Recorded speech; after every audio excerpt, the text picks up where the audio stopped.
todo mundo que se inscreve pelo Simpla que entra, então já dá para começar. Bom, então boa noite, né? Gostaria de agradecer a presença de vocês e por terem se inscrito. Eu sou a Thaís, uma das organizadoras do Cine, junto com a Bibiana, com a Marluce, que infelizmente não pôde estar presente, e a Roberta. E para o Cine de hoje a gente escolheu o filme Volver, que está disponível no Netflix, e a gente vai mostrar o trailer, para quem não conseguiu assistir, ficar com um gostinho de quero mais, e depois eu vou falar um pouquinho sobre o filme. Daí a Bibiana vai passar o trailer agora. Colocando um nome. Então, gente, boa noite. Meu nome é Bibiana, sou também uma das organizadoras do Cine, como a Thaís falou. Bem-vinda, Carol, e bem-vinda, Marta. Vou, então, compartilhar a tela aqui. Na verdade, eu preciso que alguém me coloque de co-host. Acho que aqui pode compartilhar. Para eu conseguir compartilhar.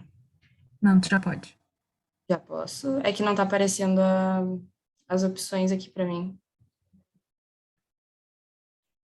Eu não... agora sim. Estranho. Mas vai lá. Deixa eu ver. Não...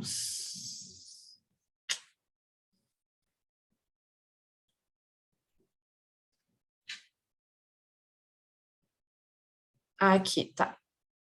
Consegui. Desculpa a demora, gente.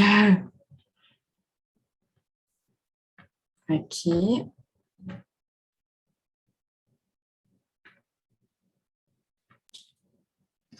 Só me avisem se estão conseguindo ouvir bem, tá? Por favor.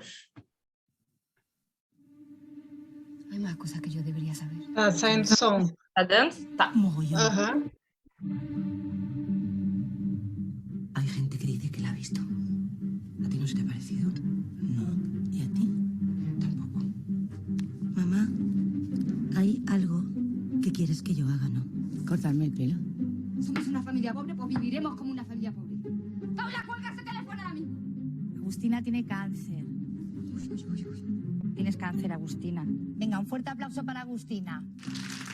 Estaba contando lo de mi Borja, que me lo han vuelto a percibir de expulsión. ¿Qué te parece? Le ha pinchado la rueda al cura que le da religión. Uy, qué olor a pedo. Si es como si acabara de estar mamá peyéndose a culo lleno. No lo haréis vosotras. ¿Quieres un poquito? No. Que la María es mía. Mira lo hermosas que están las plantas. No. Estaba ciega con tu padre. Y él se aprovechó. Y me puso los cuernos hasta el último día de su vida. ¿Se nos va a parecer? Espero que no. Bueno, y si no es pasar un pan con pan, entonces ¿qué es lo que me estás pidiendo? Va a acompañarme hasta el río, abrir una zanja, enterrar el frigorífico y no hacer preguntas. ¡Ay, Dios mío! ¿Y la rusa? ¿Quién es la rusa? ¿Una que tengo para ayudarme? No te muevas ni hables, que está mi madre. Tacatán, tacatán, tacatán. Volver. Es muy doloroso que una hija no quiera a su madre. Con la frente marchita, la nieve del tiempo platearon mi ser.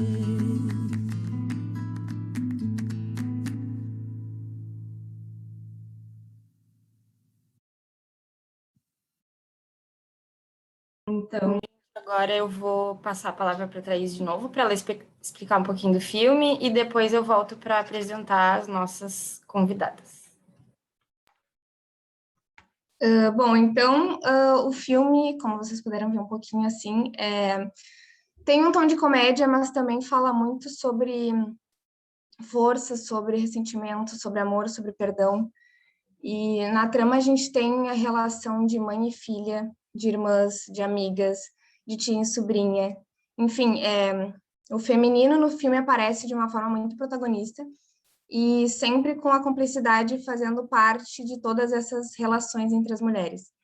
E já na primeira cena mostra as mulheres do vilarejo limpando as lápides dos túmulos dos familiares, dos maridos que já faleceram, o que seria uma tradição para eles. E uma das personagens faz a observação de que naquela cidade as mulheres sempre vivem mais que os homens, o que com o decorrer da história a gente vai relacionando com o fato de as mulheres sobreviverem mais não só o tempo em si, como as circunstâncias da vida mesmo. E conforme tu vai assistindo, tu vai percebendo que as mulheres desse filme fazem o que tem que ser feito. E a sensação que fica quando tu assiste não é de julgamento de certo e errado em relação a essas atitudes das personagens, como, por exemplo, quando a filha da Raimundo mata o pai dela, mas o sentimento de que, tá, ela fez o que foi preciso fazer e o que foi possível fazer naquele momento. E o filme tem isso de muito interessante, porque aborda temas muito impactantes e pesados, assim, né? Assassinato, estupro, mas existe uma coisa meio passageira nesses acontecimentos. Eles não são um foco em si, assim, não sei se todo mundo sentiu isso quando viu o filme, mas eu senti muito. Claro que tem um impacto nas personagens, mas logo aqueles acontecimentos são substituídos por outros e por aí vai. Como no exemplo do corpo do marido da Raimunda ter ficado no freezer do restaurante enquanto a trama continuava acontecendo. Tipo, como se fosse, ok, isso aconteceu, mas a vida não para. Eu fiquei com essa sensação quando assisti o filme. E, enfim, dá para relacionar isso, inclusive, com o próprio título do filme, que significa, né, retorno, e que isso pode se referir tanto a algo mais óbvio, como o retorno dessa mãe falecida, né, que reaparece através de uma força sobrenatural e maior, como também dá para relacionar, eu acredito, com essa força que reaparece, independente da situação, nas mulheres do filme. Então, é isso, assim, algumas considerações e reflexões para começar a discussão, e agora eu vou passar a palavra para a Bibiana poder apresentar as convidadas. Então, gente, eu vou apresentar um PowerPoint aqui para vocês conseguirem ler também a trajetória das nossas convidadas. E Carol e Marta, sintam-se à vontade para complementarem, se eu não falar alguma coisa da formação de vocês, enfim. Então, a Marta, ela é psicóloga, psicoterapeuta psicanalítica, especialista em infância, adolescência, casais e família. Está em especialização sobre inclusão e é membro do Grupo Brasileiro de Pesquisa Sandor Ferenczi. A Carol é fez doutorado em psicologia pela PUC-RS em 2014, é professora adjunta do curso de graduação em psicologia da Escola de Ciências e Saúde da Vida da PUC-RS, psicanalista em formação pela Sigmund Freud Associação Psicanalítica, em Porto Alegre, tem experiência na área de psicologia, com ênfase em tratamento e prevenção psicológica, atuando principalmente nos temas psicanálise, técnica psicanalítica, psicopatologia psicanalítica, trauma, sexualidade e gênero. Então, eu acho que se vocês quiserem complementar com alguma coisa ou já começar pela contribuição de vocês, passo a palavra para a Marta e para a Carol. Não, queria agradecer em primeiro lugar o convite, né? Fiquei bem feliz, até brinquei com a Carol agora há pouco, acho que não estava todo mundo assim, que a gente foi colega da PUC há muitos anos atrás. Então, vou ver para nós também hoje, essa noite, assim, ao passado, e comentar também, fazer um convite para quem está aqui hoje, né, que na Horizontes vai ter a jornada, como foi colocado, né, amanhã e sábado, sobre a cabeça de Medusa, e também convidar para os grupos de estudo que eu organizo junto da Sara Fagundes sobre gemelaridade e psicanálise, que é quinzenal, nas segundas das 8 às 9, e o núcleo de acessibilidade e inclusão quinzenal também nas sextas-feiras das 11h15, meio-dia e 15. Quem tiver interesse é só olhar no Instagram da Clínica Instituto Horizontes ou Clínica Horizontes, tem 2 endereços. E fiquei bem feliz, assim, porque, e ao mesmo tempo bem desafiada, porque Almodóvar é Almodóvar, né? Tipo assim, 300 mil comentários podem ser feitos. E aí é difícil selecionar, né? Não sei se a Carol quer falar um pouquinho ou fala depois. Marta, Quando for falar, antes pode de falar. tu começar, 2 recadinhos, assim. Boa noite, Tá. então, pessoal. O chat vai ficar livre, então a Marta vai iniciar. Então, o chat ele fica livre para, caso, né, na fala da Marta, forem surgindo já dúvidas, né? Porque no final a gente vai abrir para perguntas, mas se for surgindo dúvidas, já podem ir escrevendo ali. E Marta, eu fico responsável por controlar o tempo, tá? Ótimo. Então, eu te sinalizo quando estiver estourando, ali quando já estiver no tempo. Mas se tu quiser me perguntar quanto tempo falta, pode perguntar, tá? Tá. 20 minutos, isso? Isso, 20 minutos. Tá. Vamos lá, é difícil essa questão, né? Como eu falei, o filme é bem complexo, tem inúmeros temas que podem ser considerados, enfim.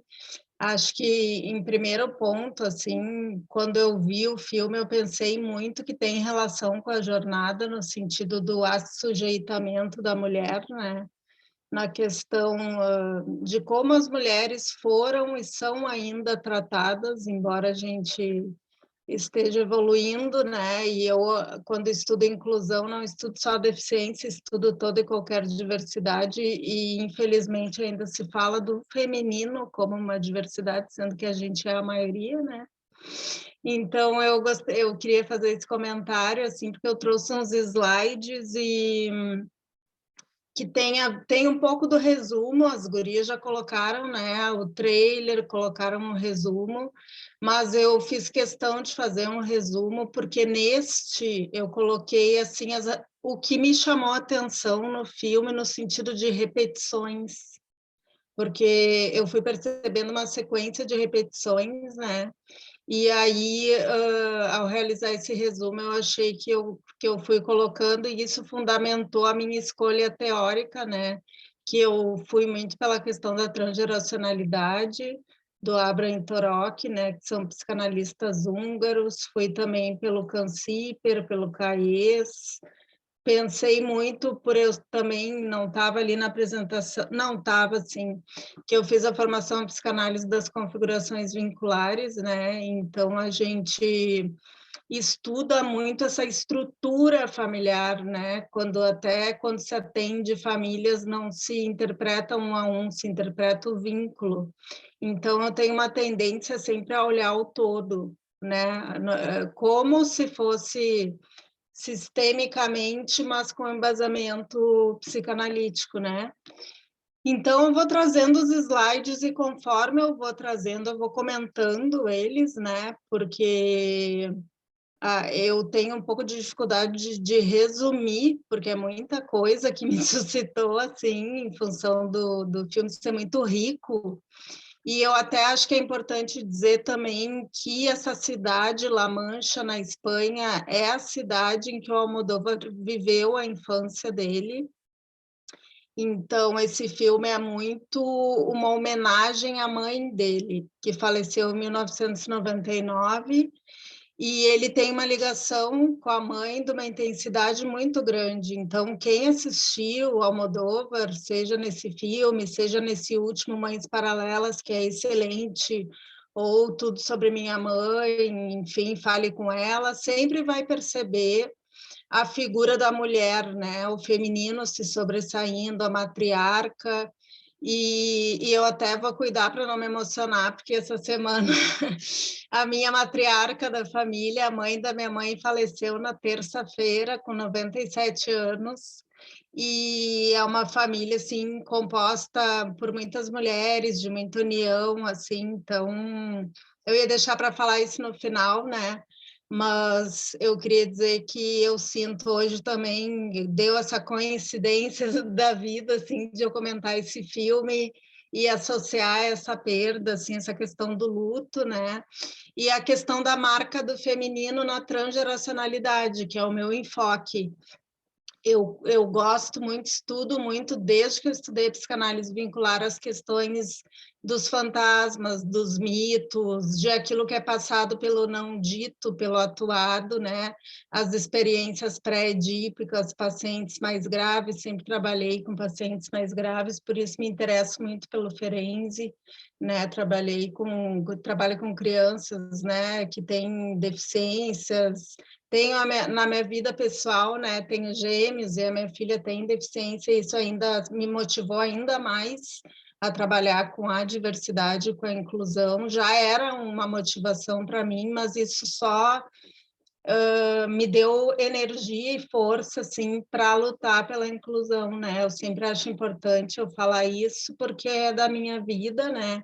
E eu acho que, assim como o Almodóvar expõe um pouco da vida dele no filme, é sempre bom a gente se colocar um pouco da nossa própria vida, até para vocês me conhecerem, enfim, né? E eu vou colocar aqui, hoje, eu não sei porquê, os meus slides eles estão demorando um pouquinho para abrir, mas tenham paciência que logo abrem.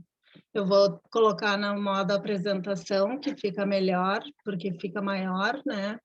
Como eu escrevi muito, apesar de ser slide, porque é difícil, é muito conteúdo, um conteúdo muito interessante. Olha, ele está demorando um pouquinho, daqui a pouco abre. Tenham paciência, qualquer coisa, uma das gurias abre, porque eu enviei para elas também, mas está abrindo. E essa questão das cores, né? As cores do Almodóvar, eu sou fã, assim, sempre fui, né? Eu até indico para vocês, se vocês quiserem dar uma pesquisada nos vídeos do YouTube do Marcelo Janot, que é crítico de cinema. Ele tem desde Woody Allen, Tarantino, Almodóvar, Hitchcock, todos os diretores que influenciaram de alguma forma também o Almodóvar. Então, vocês conseguem ver, Roberta? Está aberto na apresentação tela cheia? Sim, Tá. Eu fiz esse resumo, então, né? Coloquei que o filme é de 2006, a Raimunda, então, a Penélope Cruz, que é uma atriz sempre muito requisitada por ele, né? É uma jovem mãe que tem um marido desempregado e uma filha adolescente, e aí ela tem a irmã Soli, que é a irmã mais velha, que tem um salão de beleza ilegal, né? Atende em casa, e vive sozinha desde que o marido a abandonou para fugir com uma de suas clientes. É uma história de traição que já ocorreu na família de origem, é uma repetição. Um segredo, então, da mãe delas, a Irene, né, que se dá por morta durante o filme para ocultar o crime de ter matado o marido e a amante ateando fogo na cama, né, quando descobre a traição. E as irmãs, então, fui fazendo com que eu achei que eram pontos que vão se interligar depois. As irmãs perdem, então, a tia Paula, né, que criou a Raimunda na falta, entre aspas, porque não era uma falta real, né, da mãe, e era muito querida por ela, mas a Raimunda não comparece ao enterro, pois encontra o marido morto na cozinha. Muito do início do filme se dá por aí, né? A filha de Raimunda confessa que matou o pai, que estava bêbado e queria abusar dela sexualmente, como ocorreu com a própria, né? Uma vez que vem, então, durante o filme, dando um spoiler para quem não viu, né? Que a Paula era filha do incesto, né? O pai abusou, enfim. A partir de então, a Raimunda busca meios de salvar a filha, né? De salvar a própria vida. Eu vi muito por aí, eu gostei muito quando a Thaís falou da coisa do não julgar, né? Porque é um modo de sobrevivência, né? É um modo que a pessoa encontra para salvar a própria pele. Enquanto a Soli desvenda o segredo de que a mãe morta estava viva, e ao desenrolar do filme, muita coisa retorna, que o nome, né, Volver, é esse retorno, né? Um filme também sobre transgeracionalidade, traições, mentiras, silêncios, criptas, que eu vou explicar, fantasmas, feminino, psicanálise vincular e possíveis destinos. Aí eu coloco para vocês, né, esse denominador comum que eu percebi entre as histórias, até coloquei de vermelho, porque é bem Almodóvar, né, Tango e Carlos Gardel, Volver, a música é do Carlos Gardel, enfim, né. Entre as histórias dessas gerações, né, se dá a repetição dos traumas, então, na presença constante de uma pré-história violenta, marcada por traições, crimes, segredos, abandonos, abusos. E aí a gente pode pensar que inserir esses acontecimentos traumáticos ou vergonhosos, né, nas representações psíquicas implica uma ameaça de retraumatização, né? Então, para garantia de uma falsa harmonia, eu chamei, né, como eu falei antes, de sobrevivência psíquica, se depende do uso, então, do mecanismo da desmentida, da cisão, da clivagem do ego, né? Isso fica bem evidente no filme, né? Crimes são cometidos, situações trágicas, e nem é o foco, né? Como a Thaís falou, é uma comédia misturada com tragédia, mas que, ao mesmo tempo, simboliza muito além, né, desses crimes. As mentiras, então, os segredos dão espaço para a formação de criptas. E aí eu trago, né, até eu gosto muito dessa citação assim do Nicolas Abra e da Maria Torok, que são húngaros psicanalistas. Todas as palavras que não puderam ser ditas, todas as cenas que não puderam ser rememoradas, todas as lágrimas que não puderam ser vertidas serão engolidas. Assim como, ao mesmo tempo, o traumatismo causa da perda, engolidos e postos em conserva. O luto indizível instala no interior do sujeito uma sepultura secreta. Criou-se, assim, todo um mundo inconsciente que leva uma vida separada e oculta. E essa frase me remeteu muito, logo que eu vi o início do filme, aqueles túmulos do cemitério, e elas lá limpando, e aquela cultura, né, de ficar cultuando, né, a morte, os nossos mortos, as fotografias dos mortos, um altar para eles praticamente, né, me remeteu muito essa questão da cripta também, né, que é essa forma do sujeito lidar com aquilo que é indizível, né? Que é como eu explico ali, né? A cripta é como um inconsciente artificial, um território encravado, um túmulo que pretende bloquear as paredes semipermeáveis do inconsciente dinâmico, não devendo filtrar nada para fora. O ego, então, que retorna como um guardião do cemitério. Eu achei que tem tudo a ver, bem em função dessa questão da morte, né, de como eles lidam com a morte e esses segredos e esses traumas. A cripta é uma forte defesa que pode ter desdobramentos e finalizar nas gerações seguintes. Mas dependendo da intensidade, né, o destino pode ser o de fantasmas familiares. E aí me remeteu muito a Irene, né, como no caso da suposta mãe morta. Quem conhece o Grimm também deve ter pensado no Grimm, né? Desses homens também, como a suposta mãe morta, desses homens fantasmas também me ocorreu, né? Porque eles quase não aparecem, até tem uma cena mais para o final que mostra bem delimitado um ambiente só mulheres e um ambiente só homens. E o Almodóvar, ele tem isso, assim, né? Ele coloca nas cenas, ele simboliza nas cenas sempre o que está por trás, né? Aquilo que ele quer dizer, assim, como uma meta-linguagem, assim, né?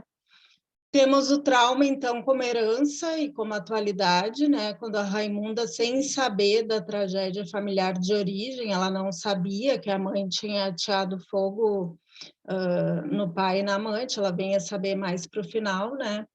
Passa por outro trauma semelhante, que foi a questão da filha, né, matar o pai, que no final não era o pai, enfim, e assume, né, o crime da filha como uma tentativa de fazer justiça, porque a história da filha remete à própria história dela, né, ambas abusadas, e uma tentativa de libertação através da filha, né, das feridas da filha e dela ao mesmo tempo não cicatrizadas, que o Cansiper fala na questão da identificação redentora, né?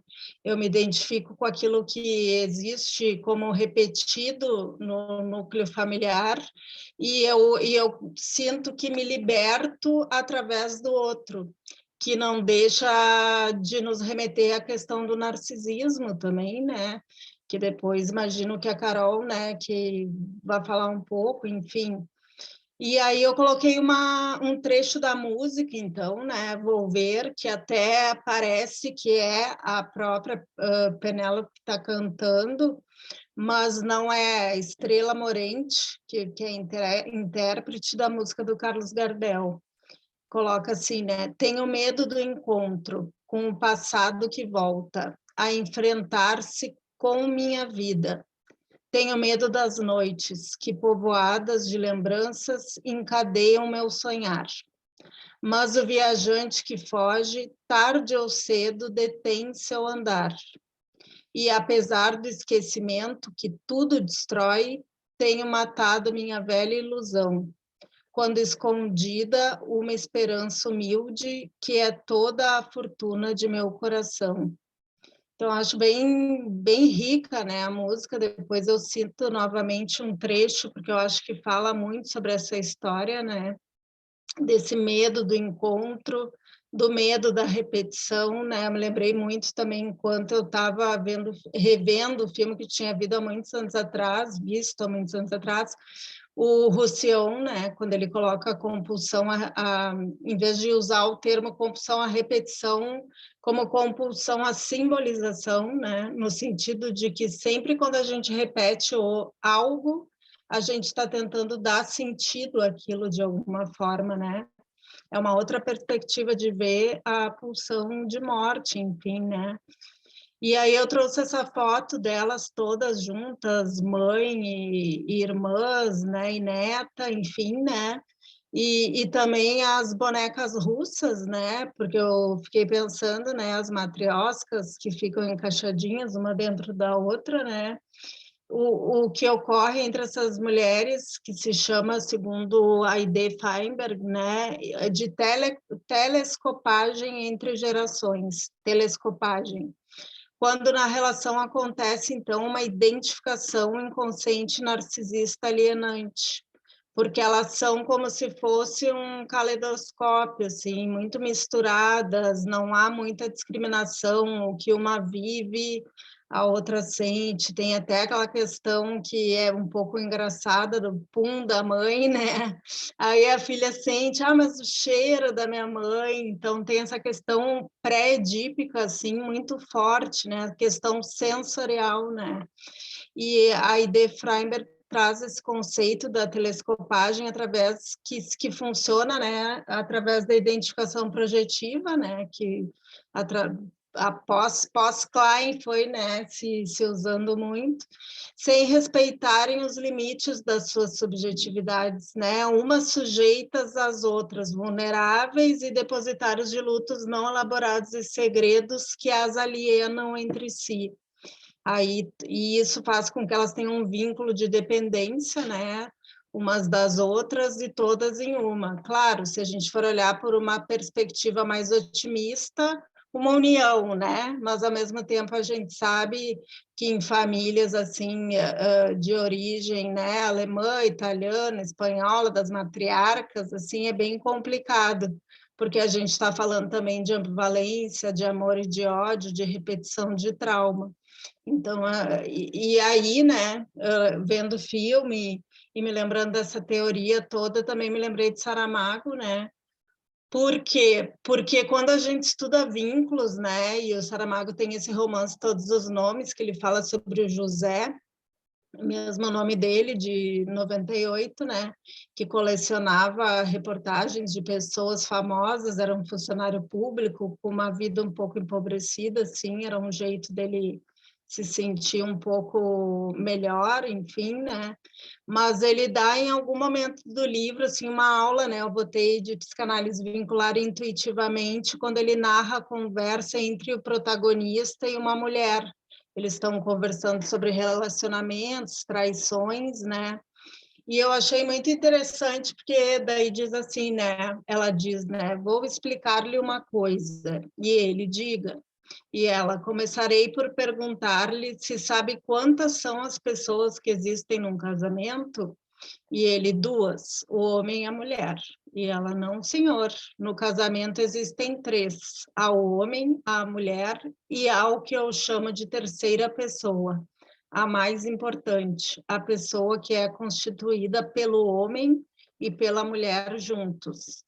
Aí ele fica intrigado e diz, eu nunca tinha pensado nisso. E ela comenta, se um dos dois comete um adultério, por exemplo, o mais ofendido, por incrível que pareça, não é o outro, mas esse outro que é o casal, não o um, mas o dois. Aí ele comenta, mas se pode viver realmente com esse um feito dois? A mim me custa trabalho viver comigo mesmo. E aí ela comenta, né? O mais comum no casamento é o homem ou a mulher, ou ambos, cada um, né, por seu lado, a querer destruir esse terceiro que eles são. Esse que resiste, esse que quer sobreviver de qualquer maneira que seja. Eu adoro esse trecho, assim, e eu acho que ele diz muito sobre esse não lugar dos homens, né, nessa história de matriarca, de mulheres mais poderosas, enfim, mas que também tem muita fragilidade, né, e achei que foi interessante trazer esse trecho.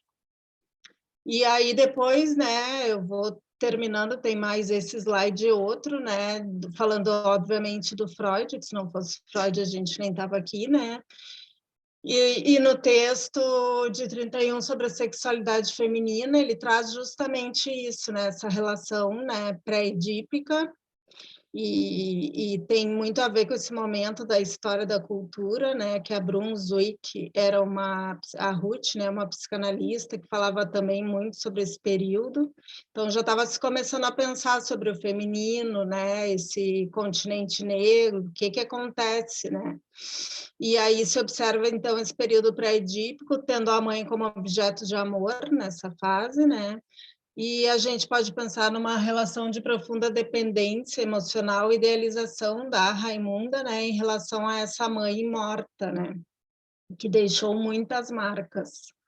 E me chamou a atenção a questão do florescer dela, né, em relação à figura masculina, a gente vê que ela tem bastante dificuldade, né, em relação à sexualidade, mas o talento de cantar, né, ela preservou.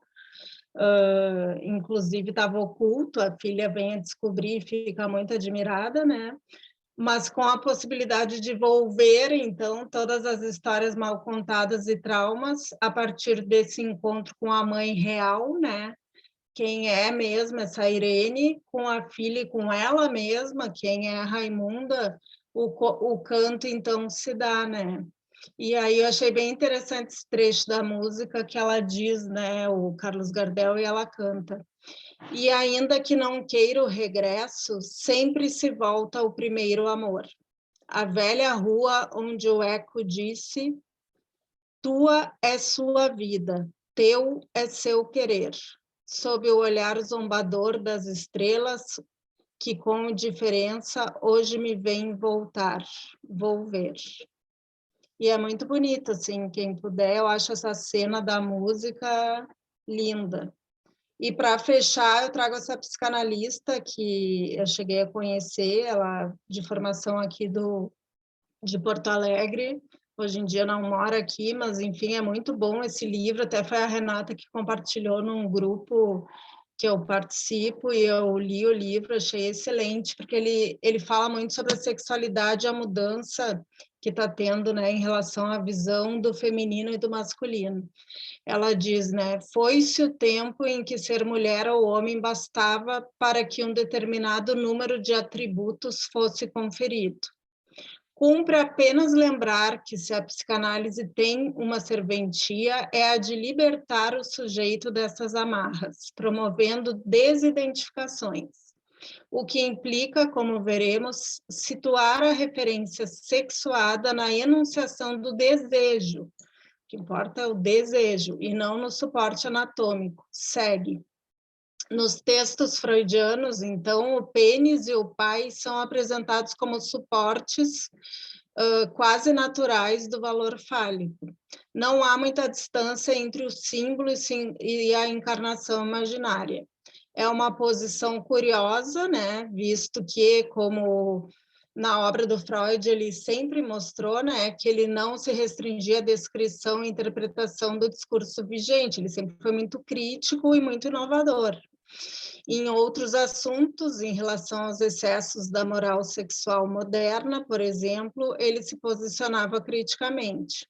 Os malefícios decorrentes dos abusos sociais, da normatização do exercício sexuais não lhe escapavam e ele não permanecia calado diante disso. Sempre foi muito questionador, né? E por isso estamos falando dele até hoje. Cabe lembrar a bela e poderosa forma como Simone de Beauvoir replica a frase freudiana: a anatomia é o destino. Como o autor mesmo reconhece, trata-se de uma paráfrase de um dito de Napoleão em conversa com Goethe, que, desmerecendo o valor das tragédias do destino da antiguidade, teria afirmado: o destino é a política, denunciando, então, que esse recalcado em Freud, né, aquilo que ele não quis saber da sexualidade feminina, ou eu acrescentaria, pessoalmente, aquilo que ele não pôde saber, em função dele viver numa cultura diferente, uma época diferente da nossa. Beauvoir, então, anuncia, né, o destino não é anatomia, pois o sexo das mulheres é uma questão política. E esse livro é muito interessante, é um livro curto, 80 páginas, que fala, né, o feminino, masculino, a diferença sexual em psicanálise. Indico muito, assim, de 2007. E é isso aí depois eu coloquei as referências bibliográficas, se alguém quiser, eu posso encaminhar. São textos muito interessantes, assim, enfim, que eu acho que abarcam um pouco dessa visão do todo, né? E é isso aí, eu não sei como é que está o meu tempo, Roberta, acho que já deve estar terminando. Já estourou. Tá, vamos lá, Mas como eu vi então. que tu estava concluindo, Empolgada. assim, eu deixei. Tá. Mas, Marta, que lindo, que maravilha. Acho que a gente pôde, assim, acho que todo mundo ficou com essa sensação, assim, de mergulhar, né, no mundo do Almodóvar, assim, através de ti. E quantas conexões que tu pôde trazer, né, e fazer do filme, falando aí da cripta, né, e trazendo a explicação, as repetições, né, as questões ali da traição, enfim, a poesia. Então a gente pôde ser agraciada, assim, com as tuas palavras. Muito obrigada. E aí tu fica, então, com a gente para responder as perguntas finais, com certeza, né? Tá bem? Carolina, tu estás pronta? Estou pronta. Quer dizer, então tá, é contigo. Deixa a palavra contigo. Obrigada. Eu também queria, né, começar agradecendo a oportunidade de estar aqui, a oportunidade de compartilhar esse espaço com a Marta, com as gurias, a Viviana, a Thaís, e, enfim, né, pela honra do convite da Horizontes.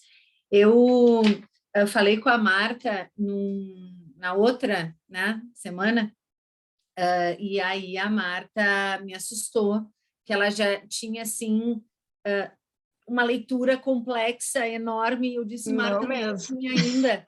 E aí eu fiquei meio nervosa, porque eu não tinha assistido o filme.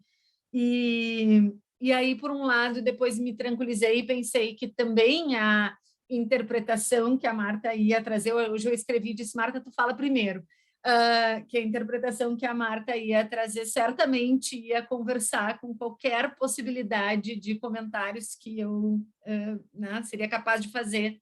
E agora, escutando a Marta, fiquei pensando que foi um gol, fiz um gol de apostar nisso, porque, enfim, acho que a gente tem psicanálises, leituras, né, eixos de compreensão, mas eu acho também que a gente compartilha uma mesma leitura, né, quando a gente se propõe a escutar o que é da ordem do inconsciente, da sexualidade, da destrutividade, e isso acaba aparecendo, né? Acho que a gente vai ficar muito em sintonia, e isso me... Eu não preparei o material, eu fiz umas anotações, eu vou falar, se eu falar muito rápido, se eu atrapalhar vocês me sinalizem que a gente volta, né? Como eu nunca tinha visto o filme né, assisti-lo já estava endereçado de um convite, ele não era assim uma ida ao cinema ou abrir o Netflix, né, numa situação qualquer. Eu resolvi respeitar isso. E eu fiquei me dando conta que eu não tinha como escutar sem escutar deste jeito que a gente faz cotidianamente no consultório, né? Porque não é uma conversa qualquer, é aquela conversa que está endereçada de vamos ver o que tu tem para dizer sobre isso. E esse foi, na verdade, o eixo com o qual eu fui assistindo o filme, assim, como ele ia me tocando e como ele ia me fazendo pensar coisas que, quem sabe, se eu tivesse na frente da Raimunda, da Irene, da Paula, eu diria, né? Ou eu problematizaria, ou eu tentaria abrir, ampliar, enfim. E no fim do filme, eu consegui resumir essa viagem em mais ou menos 3 aspectos, né? O tema do feminino, né? O tema dos segredos, da repetição, como a Marta tanto colocou, e o tema da loucura, né? Que bordeja isso, porque justamente vai falar dos fantasmas, e os fantasmas que em psicanálise tem, né? Tantos sentidos, e que lá eram concretos, mas que para nós, né, nada se oferta só concretamente, e o quanto esse tema da insanidade é fundamental para pensar como que as coisas puderam se estruturar até ali. E vou tentar seguir mais ou menos esses 3 aspectos, pelo menos para dizer algo sobre cada um e contar um pouco como eu consegui escutar o filme, né, nesse encontro primeiro, né?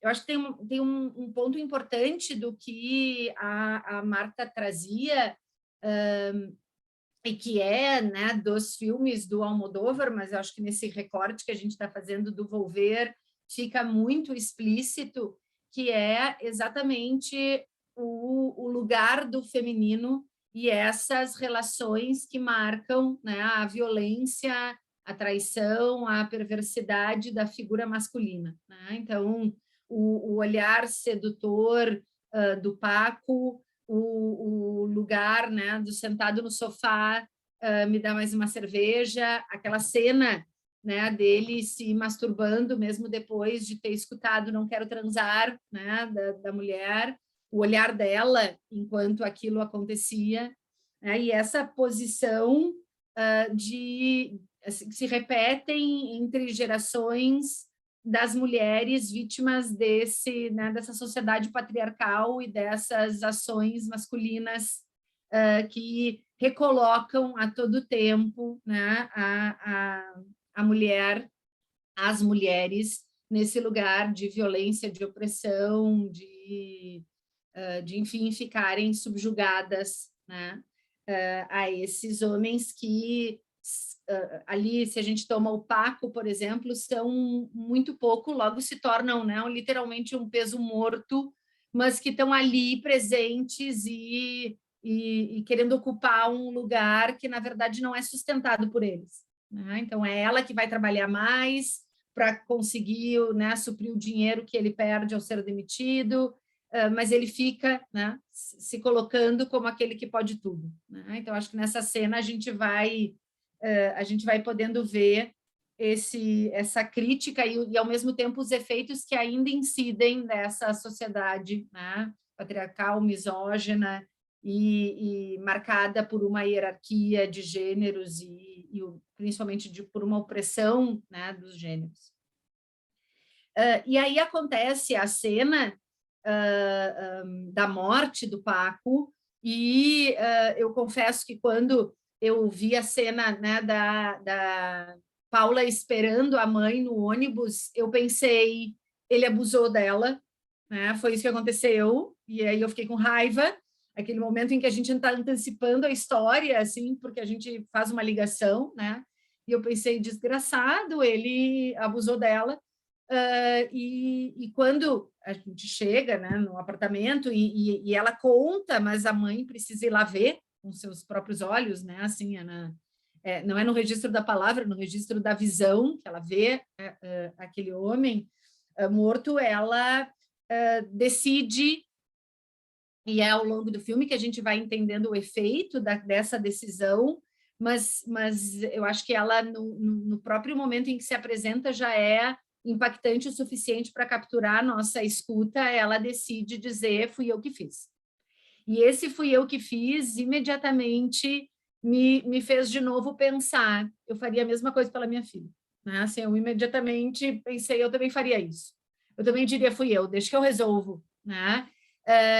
E o quanto, nesse caso, eu sou adulta.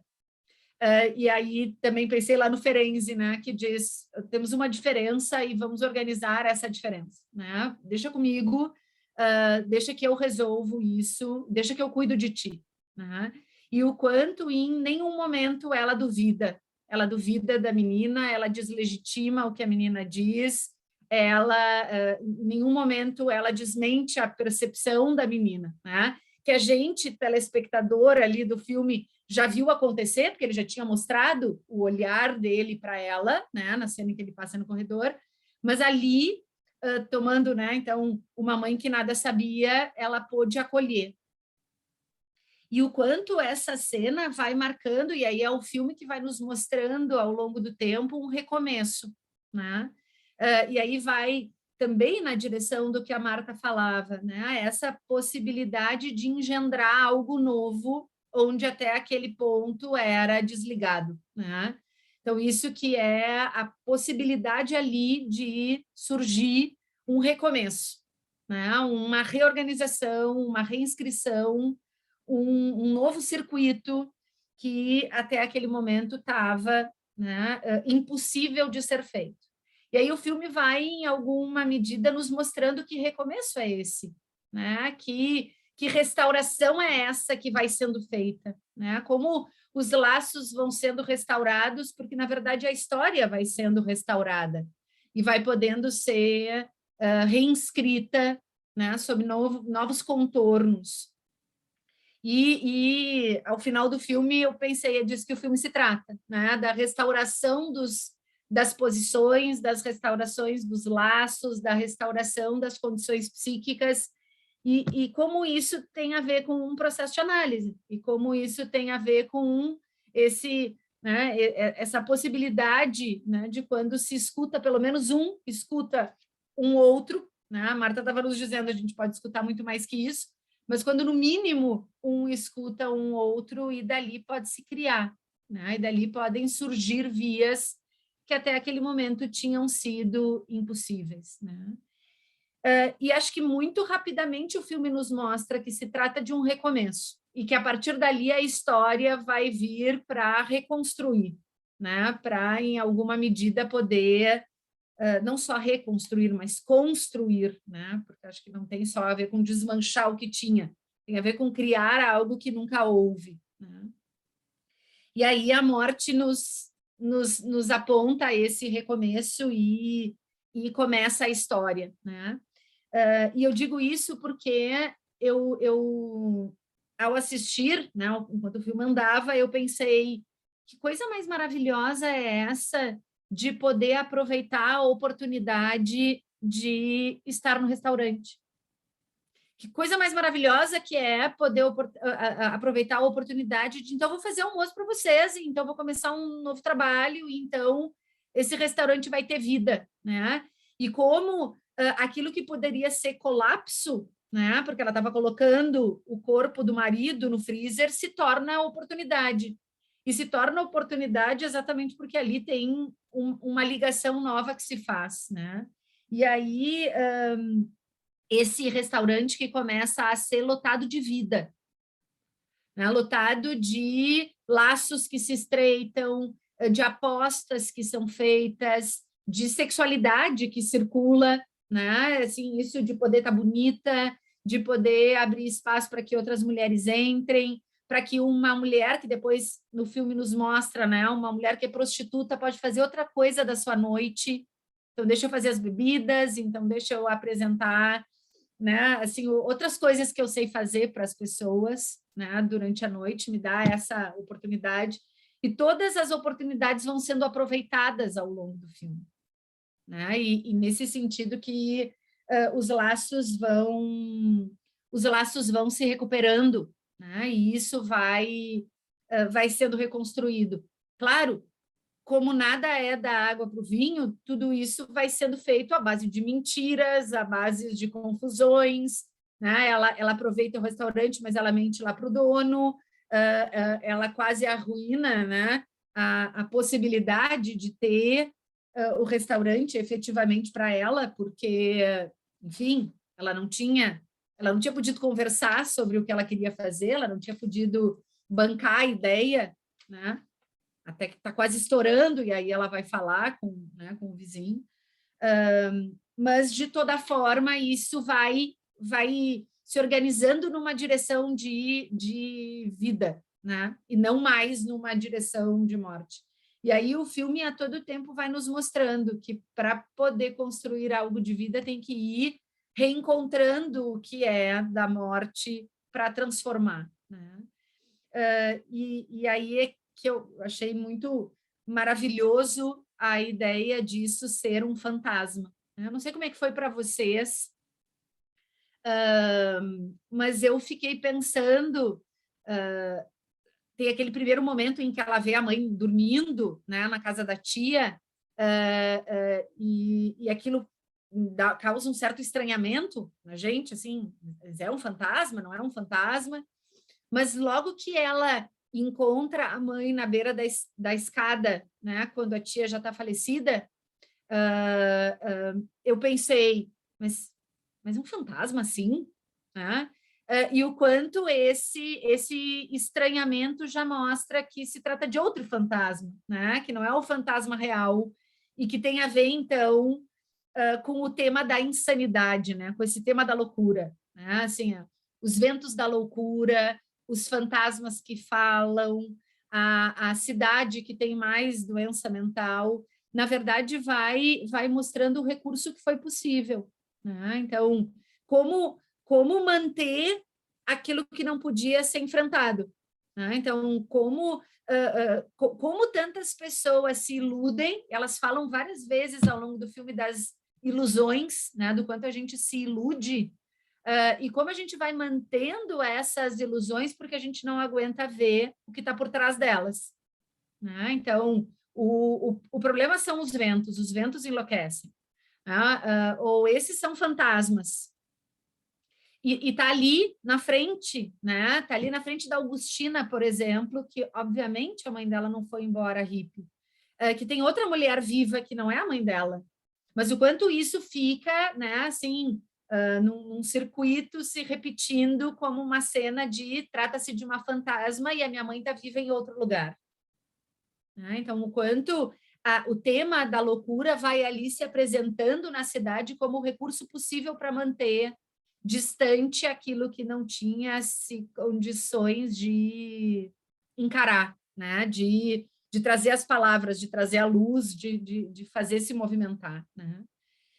E, ao mesmo tempo, o fantasma remete exatamente isso que a Marta também estava falando, né? O fantasma que a gente tantas vezes pensa em psicanálise, que é estruturante e que é fundamental que seja metabolizado para que a gente possa ser sujeito numa família, numa comunidade, numa cidade, mas também esse fantasma que é patológico, né? No caso lá da Raimunda e dessas mulheres. Esse fantasma que tem a ver, então, com o traumático e que tem, né, ao longo do filme a gente vai vendo que tem a ver com o incesto, né, e que tem a ver com o abuso, e que está personificado na Paula, que tem os olhos do pai, mas que a gente vai se dando conta de que pai se trata, né? Olhos de quem, então, que ela tem, né?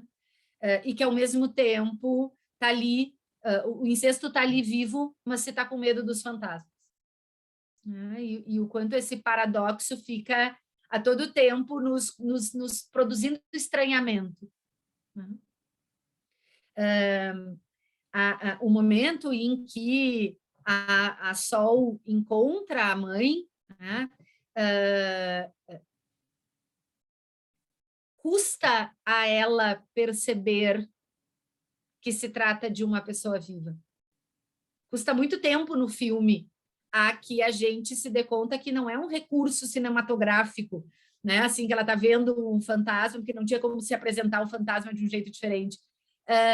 completamente diferente de quando a Raimunda encontra a mãe e diz, tu não é um fantasma, né? Tu tá viva. Exatamente porque tem ali agora a possibilidade de se reencontrarem esses fantasmas, né? O trajeto que elas vão percorrendo para poder chegar nessa cena em que elas se encontram, em que a primeira coisa que a Raimunda diz, tu tá viva. E se tu tá viva, tem uma história. Né? Tem a minha história e tem a tua história, e essas duas histórias ali se conectam para serem efetivamente transformadas. Né?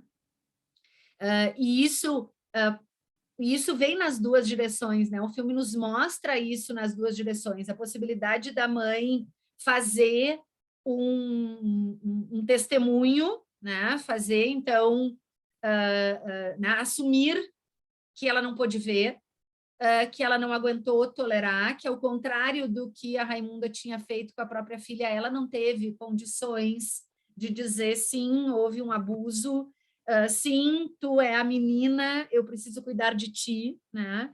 E o quanto ela ficou presa lá no desmentido em nome de um amor, que logo em seguida ela diz, não era amor coisa nenhuma, né? Era um desrespeito a todo tempo, né? Mas que no momento em que aconteceu, ela não pôde fazer a cena que a gente viu lá no início do filme. Né? E o quanto isso foi absolutamente mortífero, né? O quanto isso é intolerável. Né? E aí elas nos apresentam por que a tia Paula era uma tia tão especial para uma e não para outra. Né? Por que tinha tanto amor da tia Paula lá no início do filme com a Raimunda e não com a Soledad, né? E isso vai... aquela figura demenciada, né? Que fica dita como louca, mas que na verdade é demenciada, né? Cega, estava ali vendo tudo e sabendo de tudo. Né? Então, de novo, esse paradoxo, assim, o que a gente está chamando de loucura, o que a gente está chamando de cegueira, na verdade, não se chama isso, né? Não tem a ver com loucura e com cegueira, tem a ver com sobrevivência psíquica, né? É a defesa frente ao que seria absolutamente intolerável. Né?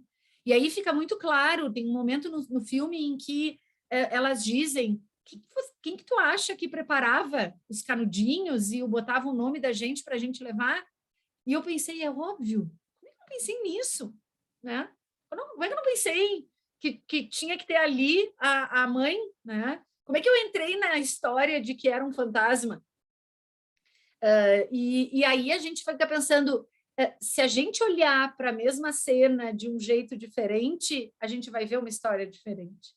E eu acho que isso que o filme vai nos contando o tempo todo, assim, isso que é um processo de análise, isso que é o que a gente vai podendo oferecer a cada momento em que o sujeito narra a sua história de novo, e que a gente pode fazer outras perguntas, e que a gente pode apontar outras coisas, porque a gente volta nas cenas anteriores e a gente pode ver coisas novas. Né? Estava na cara que era a mãe. Por que eu não vi? Porque eu estava identificada lá com a cegueira e com a loucura da tia Paula, e não com o resto que estava ali, mas que não podia ser visto. Né? Eu também não conseguia enxergar diferente. Por que elas lá na cidade poderiam? Né? Por que elas conseguiriam? Por que a Augustina ia conseguir entender que se tratava da mulher viva e que, portanto, a que estava abraçada, morta, era a sua própria mãe? Como é que ela ia conseguir ver isso? Ela não conseguiu. Né? Morreu sendo cuidada por um fantasma. Então, acho que, por um lado, o filme vai nos mostrando isso, o que se recomeça e o que se reorganiza, e o que porque não se reorganiza, precisa permanecer igual. E aí a gente vai botando, né, assim, Raimunda e Augustina lado a lado. Eu fui pensando nas duas filhas, né, dessas mulheres envolvidas no incêndio, e por que elas estavam ali com destinos tão diferentes. Né? Assim, com possibilidades ao fim do filme tão diferentes. Né?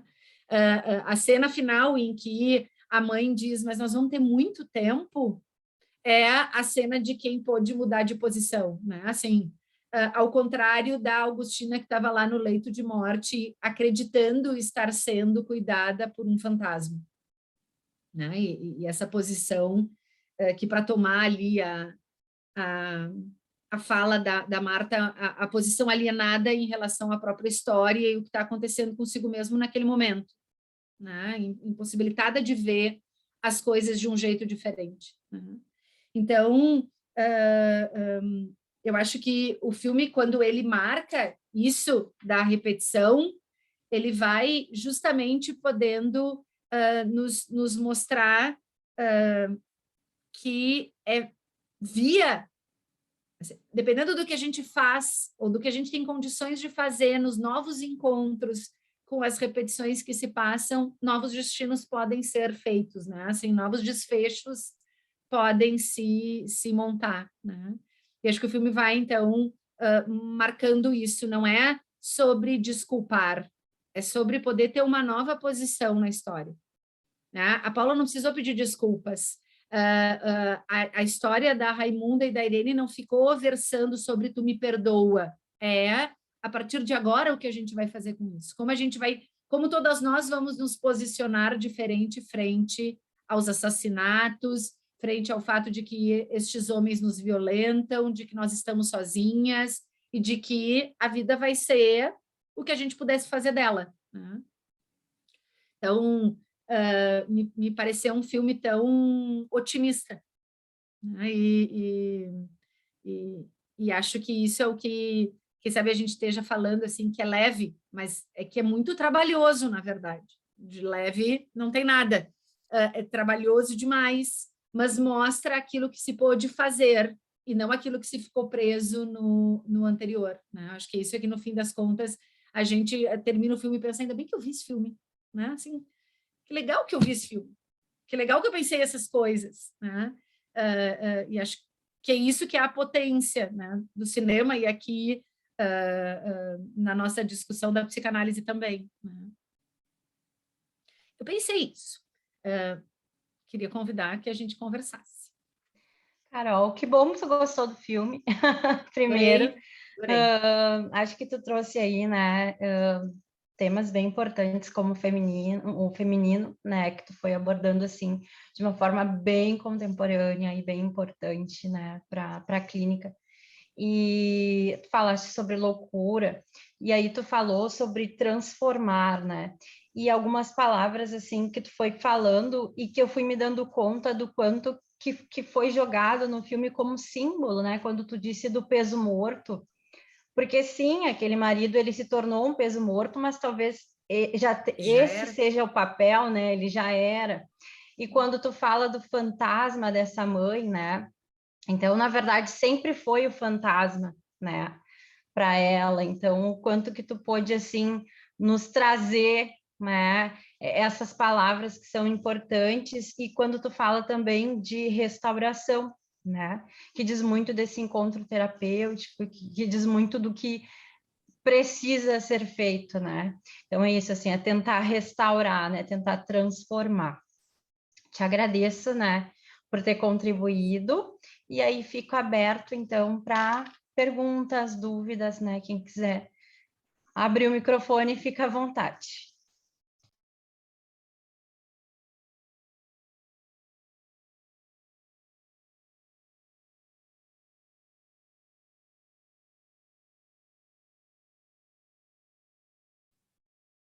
Eu achei interessante quando a Carol começou a falar de o que eu faria, né? O que eu traria à tona, o que eu aprofundaria mais. E eu também fiquei pensando nisso, assim, de o que eu ia falar, assim, se chegasse para mim alguma demanda dessa, como é que eu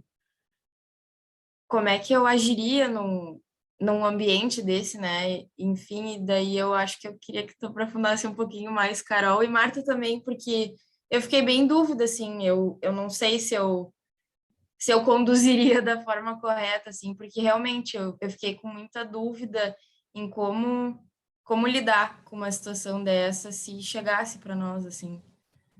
Enfim. Sabe que eu fiquei morrendo de vontade de escutar a Raimunda, assim, não queria ter a Raimunda, né, a possibilidade de escutá-la,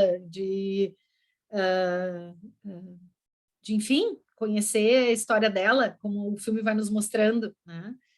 E eu acho que o filme traz quem sabe, a mais difícil questão na clínica, né? No momento em que a gente se propõe a escutar, que não tem certo e errado, e que não essa barreira, essa distinção entre, né, normal e patológico nos serve muito pouco.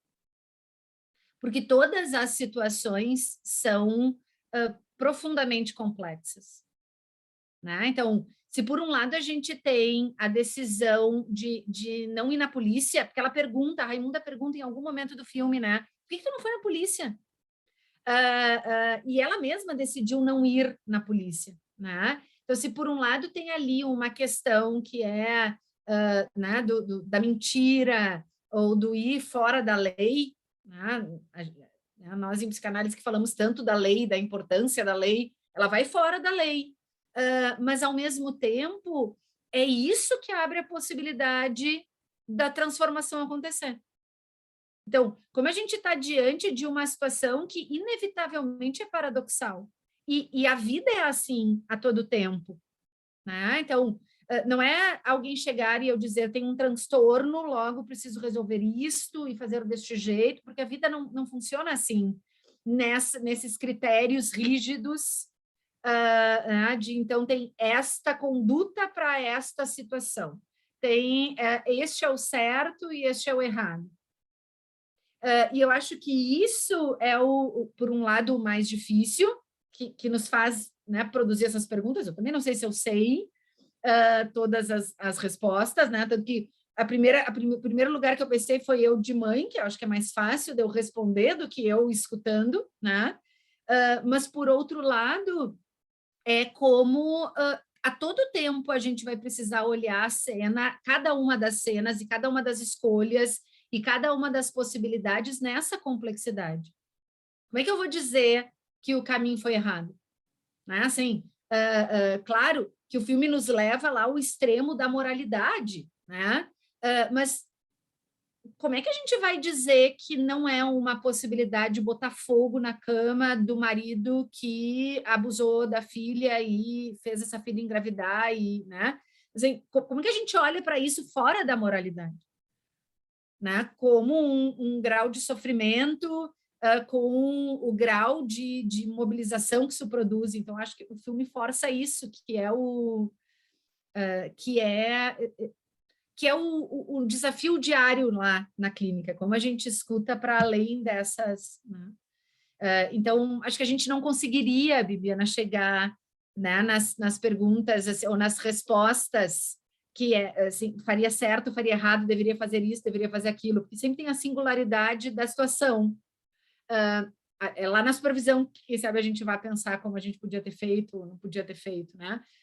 Mas se a gente puder já de antemão reconhecer a complexidade de que não tem uma resposta correta e, portanto, uma errada, aí a gente já tem uma largada mais bem-sucedida, assim, a gente já tem mais possibilidades, né?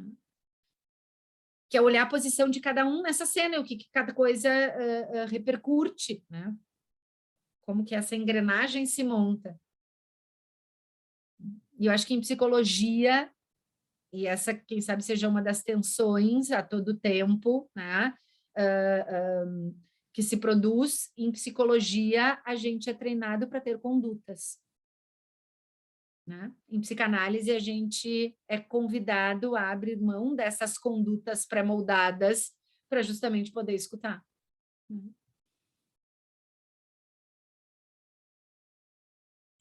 Eu acho que é super... Ai, desculpa, alguém queria falar? Não, pode falar, depois eu falo. Tá, não é só porque me fez pensar também como é complexo o trabalho do psicólogo, né? Numa situação assim, porque... foi bem que tu falou, como que a gente vai julgar errado, né?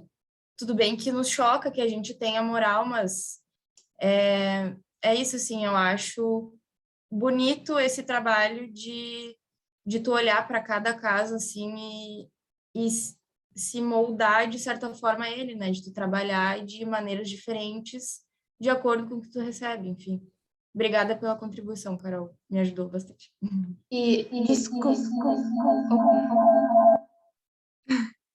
Desculpa, só eu sei que vocês estão com a mão levantada, mas é só como é um complemento do que a Bibi estava falando, eu vou falar, tá, gente? Eu não estou pulando a ordem.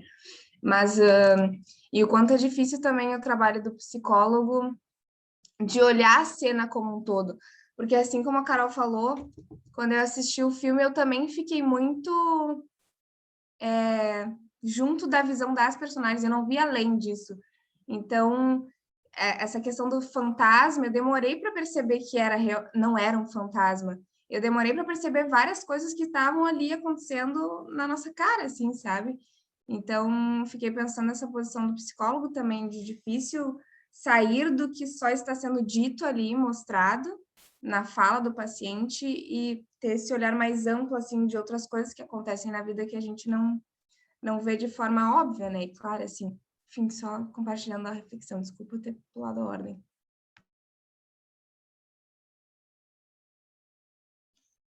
Acho que agora é a Tayana, né?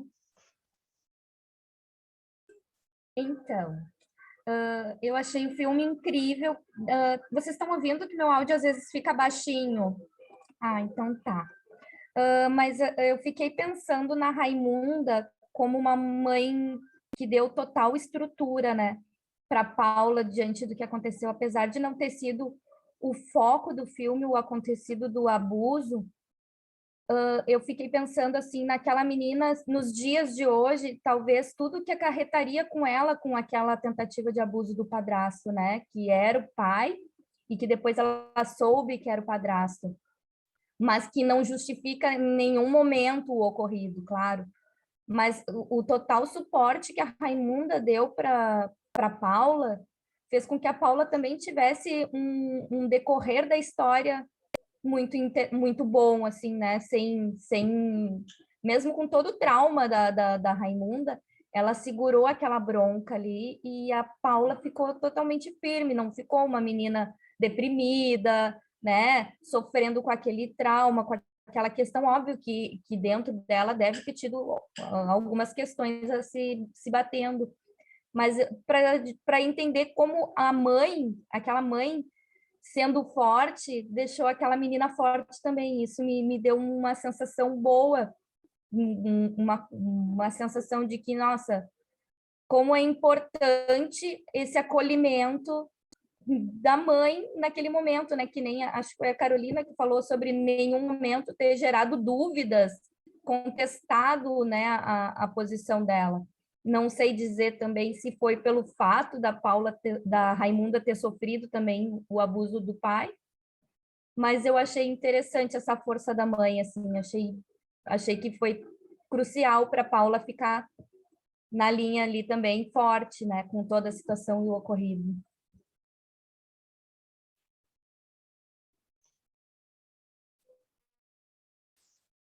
Marta, tu quer comentar? Sim, eu gostei muito do que a Carol falou, né? E eu fiquei pensando hoje de manhã no seminário com as gurias, quando a gente estava vendo situações de pacientes mais graves, né? Que eu trouxe a questão que o Ferenczi fala, assim, de no início das análises, e eu acho que nem só mais no início, né? A gente está muito mais preocupado com a intersubjetividade, com aquilo que é do encontro do campo, do que em interpretar, justamente porque não se sabe, é tão complexo, né? Entrar num paradigma do conflito em pessoas que às vezes estão lá no déficit ainda, né? E daqui a pouco tu tá retraumatizando, né? A questão que eu trouxe, que o Ferenczi coloca, é a questão do João Bobo, né? Que no início, assim, e durante um processo, tu precisa ir pela necessidade do outro e não pela tua. A gente não tem que adaptar as pessoas que a gente atende às nossas teorias. As teorias têm que ir se reformulando conforme a necessidade do outro, porque senão eu estou retraumatizando as pessoas e tentando encaixar elas no meu paradigma, na minha visão, né? E isso também retraumatiza, né? Então, eu fiquei pensando nessas questões, o quanto a gente tem que ser aberto à escuta, e a escuta não do outro como objeto, mas do outro como outro mesmo. O que ele precisa é o que eu vou desempenhar. Às vezes, no início, né, da jornada da psicologia e começa a fazer formação em psicoterapia, a gente quer muito, assim, impressionar, olha como eu entendi, olha como, né, até falei para as gurias, assim, parece que é uma coisa muito mais para o nosso próprio narcisismo do que para o paciente, né? Então, acho que com o tempo a gente aprende a escutar as pessoas, e isso só se faz se a gente se analisar. Então, eu acho assim, primeira regra fundamental, livre associação, né? E o Ferenc fala a segunda, é se tratar, né? Porque a gente tem que se tratar sempre, né? Não acredito, assim, que possa a gente ser instrumento do nosso próprio trabalho sem passar por esse processo, porque só vivenciando na carne para saber, né? Então, isso me ocorreu, e eu achei bem pertinente, assim, a questão da relação da mãe que legitima o abuso, né, que diz, sim, tu foi abusada, sim, eu vou te proteger, eu sou tua mãe, eu faria a mesma coisa, né, como a Carol falou, eu também pensei, eu faria a mesma coisa, e porque o pior do abuso, né, até quem falou aqui por último falou, mas de repente ela conseguiu ter essa conduta porque ela também foi abusada, mas não, o que a gente vê na clínica é muito uma repetição de uma atuação daquilo que a gente viveu e não uma transformação, né? Essas questões da transformação, elas são diferenciais, assim. Então, para mim, a grande protagonista do filme é a Raimunda, porque ela consegue, através do processo de evolver, transformar, né? Através dessa junção de todos os elementos e se transformando, a questão do restaurante, a questão da música, né? Aquilo tudo que estava bloqueado nela começa a se desenvolver.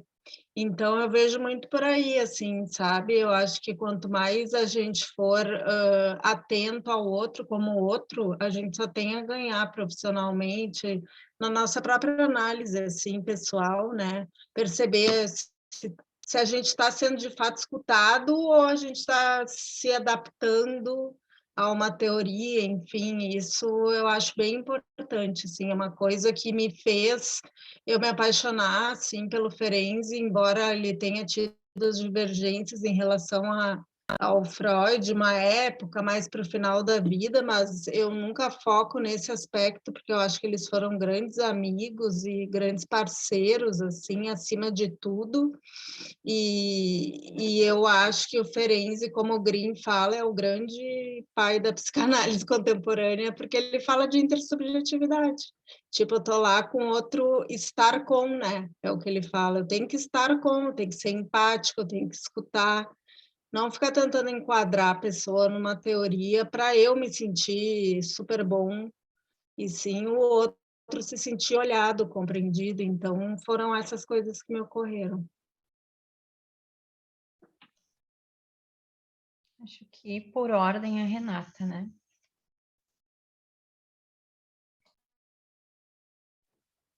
Então, obrigada. Eu quero muito agradecer assim a Carol, a Carolina e a Marta pelas colocações, né? Ao grupo de estágio pela organização do Cine, porque acho que nos possibilita realmente pensar uma série de coisas, né? Sem dúvida, vocês já falaram coisas belíssimas e importantíssimas em relação ao filme, todas as, enfim, aproximações aí, né, compreensões teóricas.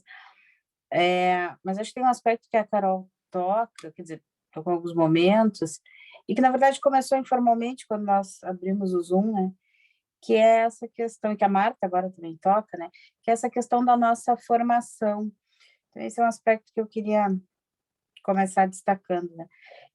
É uma atividade que é organizada por um grupo de estagiários, coordenados pela Clarice Machado, que está aí com a gente, né? Onde a Marta dá seminário, o Rafael Reis também, eu vi que o Rafa entrou, não sei se ainda está, porque eu estou fazendo pelo celular por causa da internet, então não consigo ver todo mundo. mas assim, um grupo de estagiários de estágio básico, então assim, que estão, né, naquele momento de descoberta, vamos dizer assim, de uma série de coisas, não só na prática dentro do estágio, mas na própria faculdade, muitos no 5º, 6º semestre, né, na metade, assim, da graduação, onde a gente está cheio de informações e tentando juntar um pouco tudo isso. Acho que a Bibiana expressa um pouco esse sentimento, ao dizer, eu não sei o que faria, né? Então, acho muito rico, assim, novamente agradecendo a oportunidade de que seja uma atividade organizada pelos estagiários, com 2 convidadas belíssimas, trazendo contribuições extremamente ricas, para a gente pensar isso, essa formação que vai se dando, e que lá pelas tantas, claro, na nossa instituição, como em outras, essa construção, essa formação vai se mesclando entre psicologia e psicanálise, né? Que não são a mesma coisa, sem dúvida. A psicologia é muito mais ampla, por um lado, né? Porque nos permite N atuações, atuações, eu digo, práticas, né? Não atuações do ponto de vista psicanalítico. E a psicanálise que nos dá essa leitura, essa escuta, esse refinamento, né, das nossas percepções. Então, assim, e a gente começou falando disso porque tanto a Carolina quanto a Marta lembravam que nós tivemos aí, a gente estava lembrando o ano, né, 20 anos atrás, uma experiência de estágio,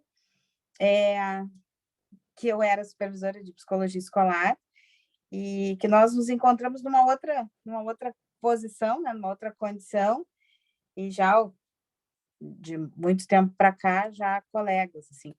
Então, eu acho interessante a gente possibilitar isso, esses momentos de reflexão, para que quem está nesse momento aí, vivendo as turbulências da graduação, né, possa também começar a abrir essas possibilidades de pensamento, entendendo essas diferenças. Psicologia é uma coisa, psicanálise é outra, são questões totalmente diferentes, apesar de que a escuta psicanalítica pode estar conosco em qualquer lugar que nós trabalhemos, né? Eu acho que eu sou a prova disso, uma delas, porque eu sempre trabalhei com escola e sempre carreguei a minha escuta psicanalítica das minhas 2 formações, né? Em todas as instituições escolares por onde eu passei. Mas, enfim, né? Essa abertura, assim, de olhares e de escuta, e que as gurias hoje estão trazendo tão brilhantemente, junto com essa equipe que organizou aí o Cine. Eu queria fazer mais 2 comentários, assim, né? Pensando, vocês falaram a questão do incesto, eu gosto muito das ideias do Juan Tessoni, né? E o Tessoni já esteve conosco numa jornada. O Tessoni é um psicanalista da APA, um didata da APA, e ele escreve muito sobre incesto. Ele trabalhou muito tempo na França com diversas pacientes que eram abusadas, enfim, sofriam violência. E acho que uma coisa sempre importante que o Tessoni ressalta, e que é para a gente pensar essas configurações e relacionar com a nossa jornada que vem aí, é que o incesto não é Édipo, né? O incesto é aquilo que se perde, que a Marta acho que um pouco abordou. O incesto é qualquer outra coisa, mas não é Édipo, porque ali se perdem as diferenças. Se perdem não as diferenças anatômicas, mas as diferenças das gerações. Se perdem, se aniquilam essas diferenças, e também as diferenças das gerações, das gerações e das funções parentais, se aniquila isso, né? E aí não se reconhece o outro, que a Carol tão bem também abordou, se perde a alteridade, a possibilidade de constituição da subjetividade e da alteridade, né? Reconhecimento da alteridade. Então, me lembrei do Tessoni pelas contribuições dele. E ainda, por último, assim, né, nessa questão do abuso e da constituição do feminino, eu fico pensando, a gente discutiu um pouco isso semana passada, a Medusa é uma mulher também que sofre um abuso, sofre um estupro, na verdade, né, e ela é punida pelo que ela vive. É uma das versões do mito. E como se dá a construção desse feminino, né, da feminilidade da Medusa, que vira o horror, né, que é o horror à castração, mas que se torna um horror e, ao mesmo tempo, é o símbolo de poder de Atena, né? Então, para a gente pensar também essas questões de como vocês também abordaram, as duas colegas abordaram, como essas questões da violência também são tratadas, não só no filme, né, mas na nossa sociedade como um todo, a mulher, que muitas vezes é a vítima da violência, né, ou a mulher vítima da violência, a gente tem um aumento dos casos de feminicídio com toda a pandemia, como ela é vista, em que lugar ela vai ser colocada, que lugar ela vai ser ou não colocada, né? E aí, só para finalizar, eu li há pouco um trabalho de uma colega também peruana, Graciela Cardó, e que é Mulheres, Mito, Tragédia e Realidade, Figuras de Força Feminina. E ela faz uma constatação interessante, porque ela diz, curiosamente, a palavra força é um nome feminino, é uma palavra feminina, mas ela sempre vem sendo associada ao masculino e considerada desde antemão como um atributo dos homens. Aí ela diz, mitos e tragédias da Grécia, ela vai buscar nos mitos e nas tragédias, mostram a força da mulher, né? Não oriunda do masculino. Então, assim, interessante, né? Essas figuras de força feminina, onde elas estão, no filme, me parece que estão presentes, né? Quando dão conta, ou tentam dar conta daquela realidade, mas, assim, por que algo que talvez seja do feminino e que a gente vê na realidade tantas mulheres dando conta dos filhos, tantas casas, tantos lares que são gerenciados, sustentados por mulheres, né? E a força é atribuída ao homem. Essa força, esse poder, e a Carol também trouxe a questão do patriarcado, né? Atribuída ao masculino. Então, só para complementar aí, mais uma vez, muito obrigada, gurias.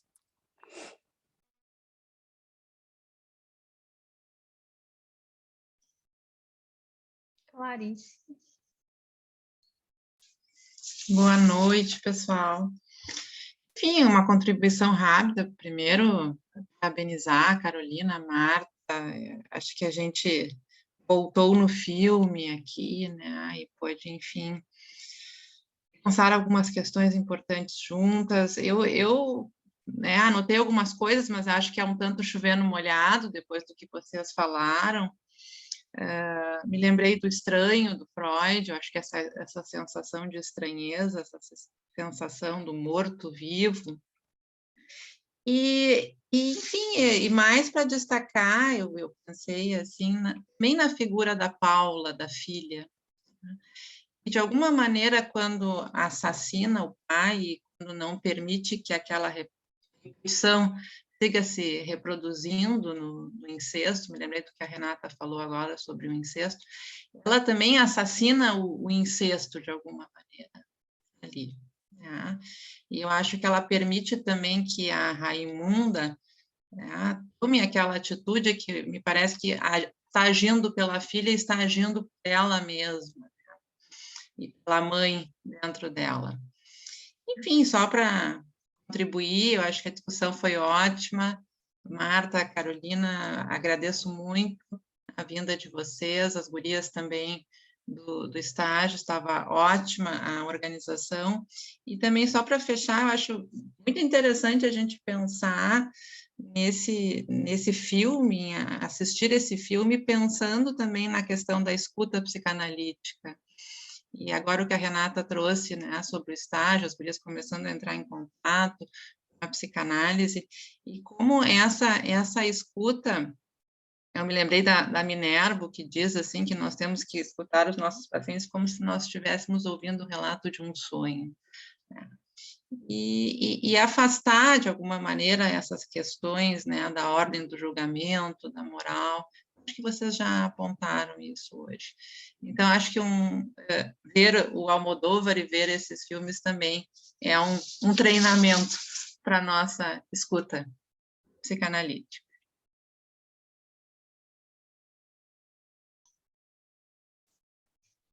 Gente, nós estamos, então, no nosso horário, a gente já passou um pouquinho, então já vamos encerrando.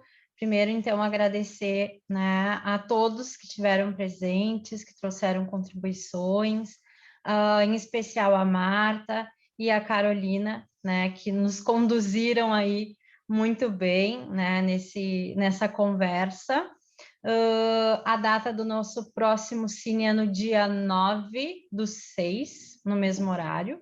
Então, a gente vai fazer a divulgação no Instagram da clínica. E já fiquem convidados para o nosso próximo evento. E a Kimberly, acho que colocou aqui, colocou assim, para quem ainda não conseguiu se inscrever, então aqui tem o link, né, para a nossa jornada que inicia amanhã. Tá bem? Então, uma boa noite, muito obrigada a todos.